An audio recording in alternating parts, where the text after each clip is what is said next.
नमस्कार। आइए साथ पर प्रकाश डालने से पहले ज़रूरी सूचना।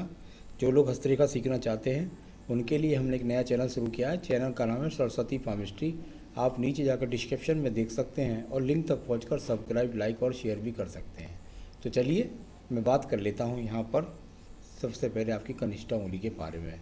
कनिष्ठा उंगली और यहाँ पर पूरी ज्ञान वाली उंगली, यहाँ पर ये अर्धदस्त अच्छी है। आपकी गुणवत्ता की किसी प्रकार की कमी नहीं है, भाषा शैली की कोई कमी नहीं है। लेकिन जब ये सूर्य की उंगली के साथ में इस तरह उंगली मिलने के बाद कह पाता है तो ये व्यक्ति की जल्दबाजी के लिए जाना जाता है। साथ ही साथ व्यक्ति उन्मुक्त किस्म का होता है, यानी कि अपनी बात को खुल करके कहने वाला होता है और कुछ अलग हट करके उसके इरादे होते हैं जीवन में करने के, कुछ करने के। आइए बात कर लेते हैं हम आपके सूर्य के पर्व को। सूर्य का पर्व और सूर्य की उंगली। ये सूर्य की उंगली और पूरी ऊंचाई के साथ जाकर के बृहस्पति की उंगली के समान बराबर है। यानी मैं बात करूं, यानी कि आप हृदय से दूसरे का सम्मान भी करते हैं और दूसरों से अपना सम्मान भी करवाते हैं। क्योंकि बृहस्पति की उंगली के साथ सूर्य की उंगली जब एक तरीके से बराबर की होती है तो व्यक्ति ऐसा ही नहीं कि केवल ऊंचाइयां प्राप्त करना चाहता है लेकिन मेहनत नहीं करना चाहता, अपने ज्ञान का भी पूरा का पूरा इस्तेमाल करता है। साथ ही साथ अपने भाई बहनों को साथ लेकर के चलता है, माता पिता की सेवा करता है। अब बात करेंगे यहाँ पर आपकी शनि की उंगली की। शनि की उंगली बिल्कुल एकदम सीधी खड़ी हुई है, यानी कुल मिलाकर के मैं कहूँ शनि की स्थिति यहाँ पर बहुत अनुकूल है। शनि की ढैया, शनि की साढ़े साती, शनि की महादशा आपके जीवन में आएगी। आपको किसी भी प्रकार का कोई भी नुकसान नहीं होगा, बल्कि उन दशाओं में तो आपकी तरक्की होगी। तो कुल मिलाकर यहाँ शनि अनुकूल स्थितियों में बना हुआ है, तो टावर में पूरी शक्ति है। अब बात करते हैं बृहस्पति की उंगली की। बृहस्पति की उंगली यहाँ पर पूरी अनुकूलता के साथ में एकदम सीधी खड़ी हुई है। उंगली का ज़्यादा टर्न ना लेना, उंगली का एकदम सीधा खड़ा हो जाना व्यक्ति में थोड़ा स्वाभिमान को जगाता है, यानी स्वाभिमान, और कभी कभी रूप में बदल जाता है वो अभिमान के रूप में भी। तो आप अपने ज्ञान की परिकाष्ठा को अगर अपने स्वाभिमान तक सही रखेंगे तो आपको जीवन में ऊंचाई मिलती रहेगी। लेकिन उसको यदि आप, क्योंकि ये आएगी ज़रूर, कभी कभी अभिमान आ जाएगा, किसी चीज़ की आपको प्राप्ति हो जाएगी तो आपसे समझने लगोगे मुझसे बड़ा कोई ज्ञानी नहीं है। तो उसको क्या है, लोगों में जब कहते समय थोड़ा नियंत्रण आपको रखना है। बस इस बात को, ईश्वर के प्रति आस्था और ईश्वर की स्वयं पर कृपा भी आप पर है।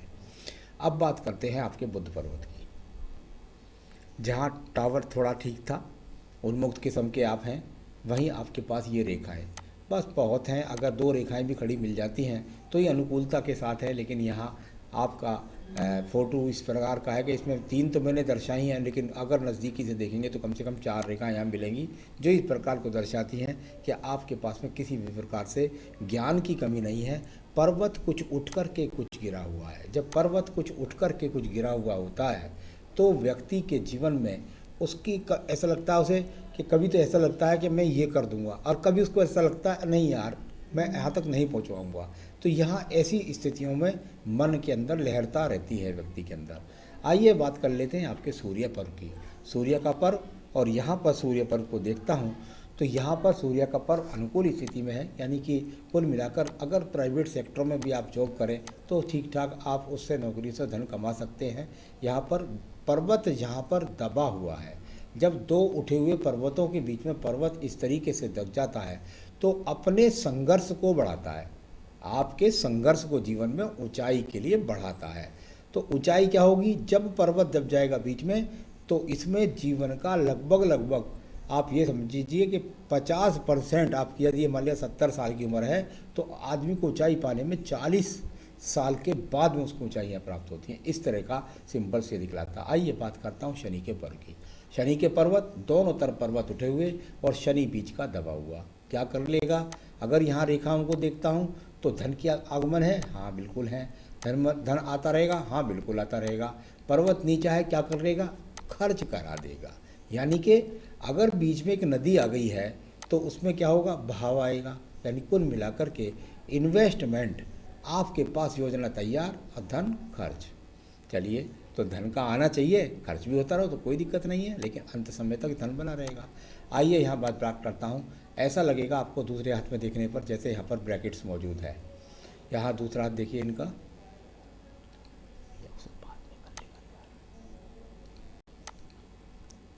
तो यहाँ पर आपको ऐसा लगेगा जैसे यहाँ ये ब्रैकेट सा बना हुआ है। तो कुल मिलाकर के ये अगर स्थिति यहाँ बनती है, ना भी ब्रैकेट हो तो भी इस बात को दर्शित होता है कि आपको निश्चित रूप से अपने जीवन में अपने माता पिता से जरूर एक प्रॉपर्टी बनेगी।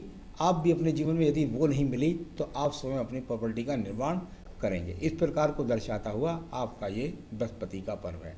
अब बात करूंगा मैं आपकी विवाह रेखा के साथ साथ आपकी हृदय रेखा को।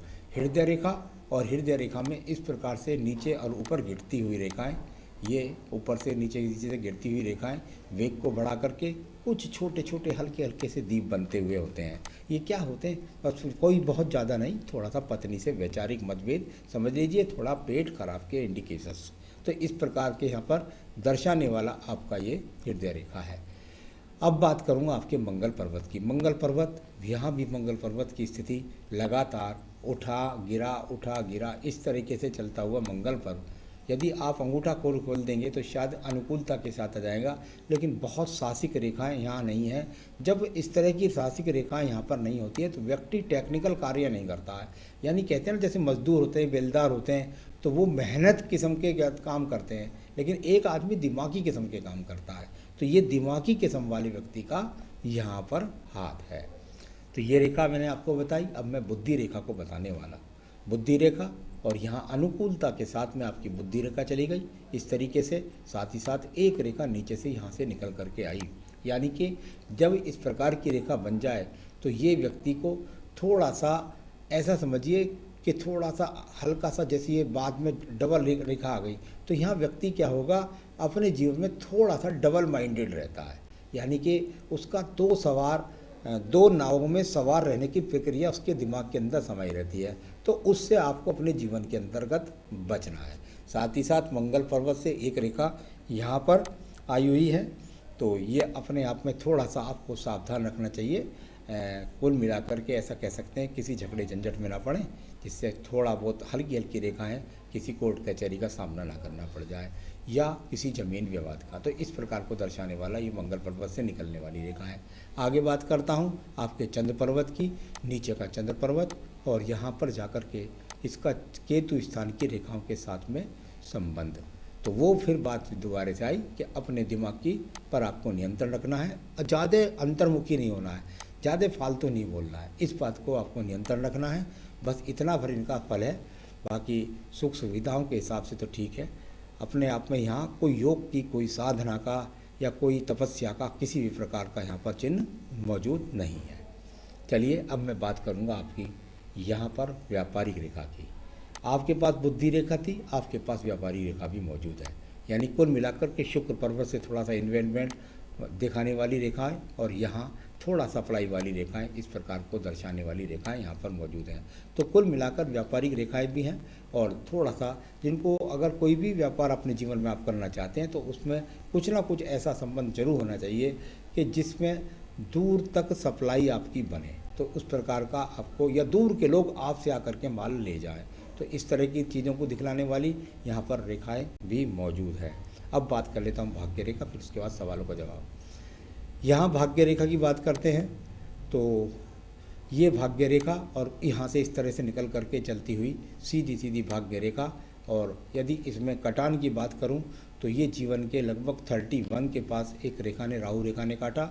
यानी 31वें वर्ष में किसी प्रकार का स्थान परिवर्तन का यहाँ पर योग दिखलाने वाली इस रेखा यहाँ पर 31 के बाद, और इसके बाद भी समान रूप से नहीं चल रही है, बहुत हल्की हल्की भाग्य रेखा आपकी चलती हुई चल रही है।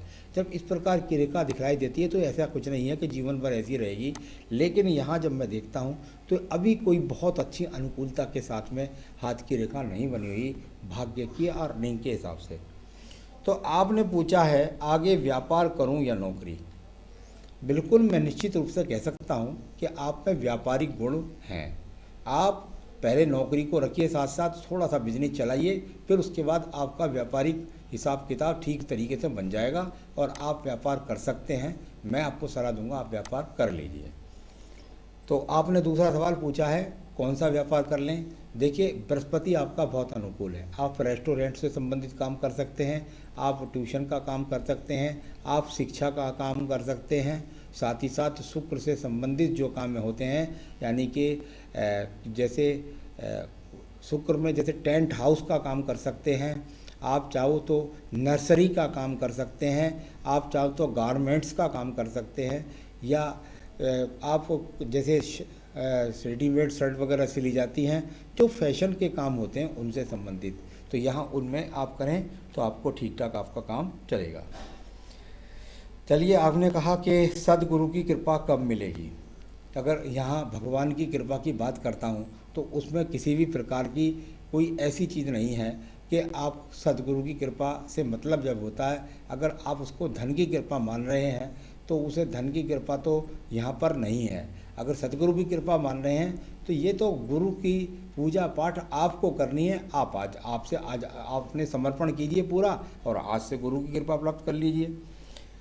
चलिए, उसके बाद आपने कहा कि ज्योतिष सीख रहा हूँ। ठीक ठाक सिंबल आपके पास ज्योतिष सीख रहे हैं, ऐसा सिंबल यहाँ मुझे कहीं से कहीं तक दिखाई नहीं दिए जिसके द्वारा मैं आपसे कह सकूँ कि आप ज्योतिष के कार्यों के द्वारा अपने जीवन में धन कमा पाएंगे। ऐसा आपके हाथ के अंदर कोई भी योग नहीं है। तो यहाँ ये भी आपका हो गया। अब आपने पूछा है पैसा रुकने का उपाय। बिल्कुल बता सकता हूँ पैसा रुकने का उपाय। सबसे पहले पैसा कमाने का उपाय। मुझे हाथ में पैसा कमाने का ही दिखाई नहीं दे रहा। पैसा कमाने का मतलब होता है कि जब व्यक्ति के पास आमदनी मोटे रूप से आए और जो खर्च से ज़्यादा हो जाए तभी तो पैसा रुकेगा। यहाँ मुझे आमदनी के स्रोत ही नज़र नहीं आ रहे हैं, तो मैं तो पहले पैसा कमाने का बताऊँगा, जो पैसा ज़्यादा कम जाए और उसके बाद फिर अपने आप ही बच जाए। तो चलिए उसके लिए बताता हूँ आपको रोज़ाना क्या करना है। अपनी पूजा में श्री सूक्तम और पुरुष सूक्तम, श्री सूक्तम और पुरुष सूक्तम का बाकी पूजाओं के साथ में अपनी पूजा में जोड़ लीजिए और जीवन में आगे बढ़ते चले जाइए। बस इतना करिए। और भी यदि आपको समय मिलता है तो आप उसके अंदर हनुमान अष्टक भी जोड़ सकते हैं, जो आपकी सभी परेशानियों से दूर करेगा। अब बात करता हूँ शुक्र पर्व की। यहाँ शुक्र पर्व सम पर्व है, यानी कि आपके पास सामान्य सुख सुविधाएं हाथ के अंदर मौजूद है, बहुत लग्जरियस जीवन नहीं है। आयु रेखा की बात कर लेता हूँ। आयु रेखा आपके पास में 75-76 वर्ष की वर्तमान में है। आगे भी ये रेखाएँ बढ़ती रहती हैं, तो किसी प्रकार चिंता न करें और अपने जीवन में अपने शुद्ध कार्यों की तरफ चलें। उपाय मैंने आपको बताए हैं। एक बेहतरीन सा पुखरा जिस उंगली के अंदर आप यहाँ पहन सकते हैं, आपको मिल जाता है तो ठीक, नहीं तो हमसे मंगा लीजिए और जीवन में तरक्की प्राप्त कीजिए। नमस्कार।